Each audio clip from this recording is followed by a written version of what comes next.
Our huge red carpet surprise for Daniel and Emma. Tonight, how we stun the stars at their emotional Potter premiere.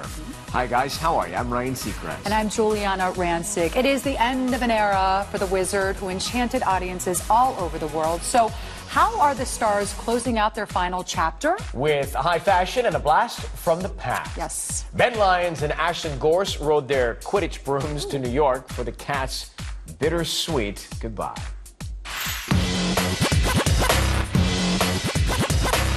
Insane. It's crazy. Absolute Pottermania brings the Big Apple to its gridlock knees. Totally blew me away. E! News was right in the middle of the mix as massive crowds descended on Lincoln Center for the NYC premiere of Harry Potter and the Deathly Hallows Part 2.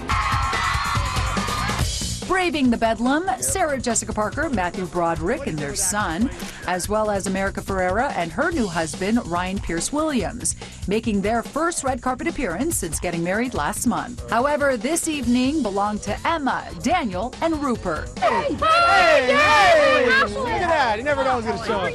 How you doing, buddy? How you doing, man? Can see it. Our Ashlyn Gorse and Ben Lyons had a little surprise in store for the history-making franchise's Big Three. This was Jesus, you. What are you doing today? This was you at your premiere here in New York. On the outline there. How have you changed from this guy right here? Oh, not much. I mean, I look basically the same. I'm a little bit taller, but not much.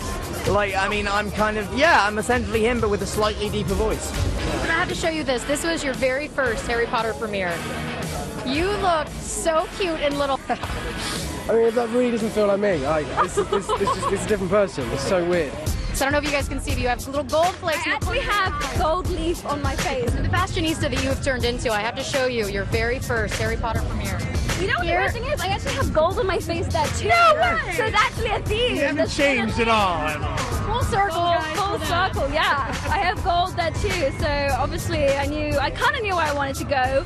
But yeah, I mean, I had fun with it. Emma certainly had a fashion blast then and now. I've never seen a dress like it. We'll have more on Miss Watson's wardrobe a little later in the show. But right now, how about a crush flashback, courtesy of co-star Tom Felton. Emma Watson said that you were her first crush. Well, it kind of was. We're talking about like 9 years ago now. It was a while ago, but it was very, very sweet, very flattering, and we're lucky that we can kind of look back and laugh about it now a little bit. So yeah, it's, all fun and games. Hard to believe the fun is coming to an end when the final Potter film hits theaters on Friday. Let's finish this the way we started. Together. What is it like working with Emma and with Rupert? It's wonderful. I mean, with both of them, I mean, we have got a kind of a sibling relationship. We will always have that bond. Is it bittersweet tonight saying goodbye to Hermione and saying goodbye to your friends that you've made and Daniel and Rupert? It's a lot. I mean, it's definitely emotional, and I'm going to be trying to process this for the next 2 or 3 weeks. It's been so crazy the last week or so. It is very special to experience this. I'm going to miss it. I like these kind of things, just being screamed at. Please tell us, what are they going to expect from this final installment of the series? I've just got to say, this film is just light years ahead of anything we've ever done before. It's so much better than anything else we've done. I think people are going to go kind of nuts for it. All right, Adam Levine can joke about hooking up with his bandmate, but for Harry Potter's Rupert Grint, having to actually plant a wet one on his co-star Emma Watson was even more disturbing than Lord Voldemort's nostrils. Ben Lyons gets all the Deathly Hallows kiss and tell. It was a challenge to make it look like we wanted to do it when neither of us wanted to. Rupert Grint's talking about the long-awaited kiss between Ron and Hermione. I felt bad because I've been seeing in the press Emma saying how difficult it was to do those kissing scenes with you. The kiss obviously had to be passionate. I was half naked and covered in silver paint, so that was pretty awkward. Kissing Rupert,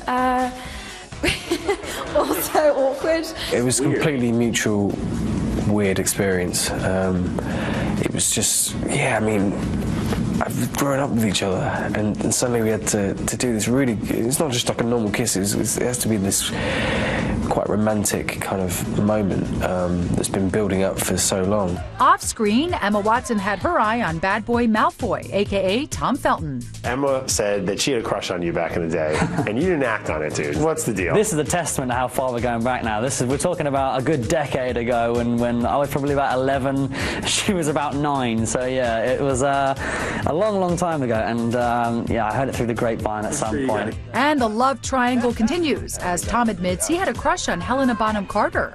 Yeah, I actually embarrassingly wrote it in a card to her after the 3rd or 4th film. Not a card saying, "Dear Helena, I think you're wonderful," but I think I wrote something like, "I think you're very gorgeous," or something along those lines. It's very embarrassing. All right, let's talk about the film. Harry Potter and the Deathly Hallows Part 2 hits theaters Friday, and fans can expect an epic adventure. Harry Potter, the boy who lived, come to die.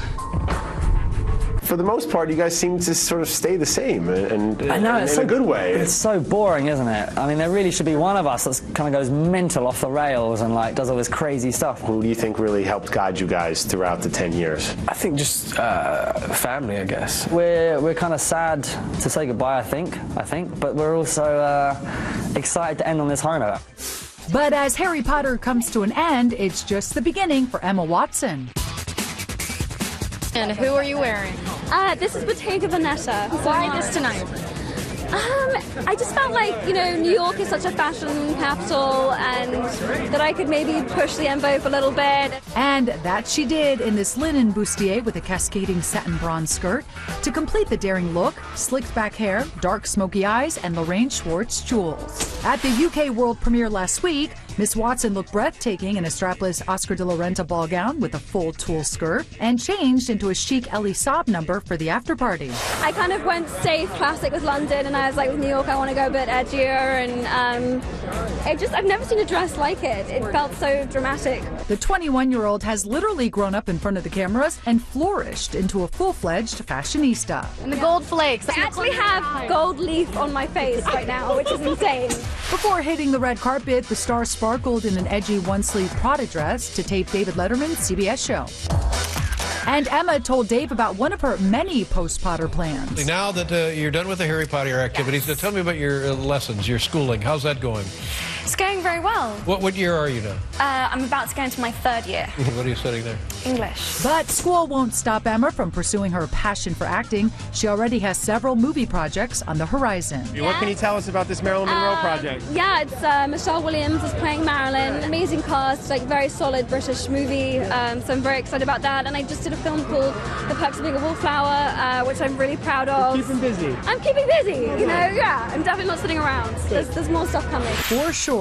And on ABC's Live with Regis and Kelly this morning, the actress, sporting a white mini and chic black blazer, talked about leaving the mega money-making series behind and looking forward to what lies ahead. It's been a weird adjustment. I have to try and figure out my life without my whole life has revolved around these movies. I can't remember a time when I wasn't part of these movies and being this character, so, but it's exciting. Sure it is. It feels like I get a fresh start or something. Absolutely.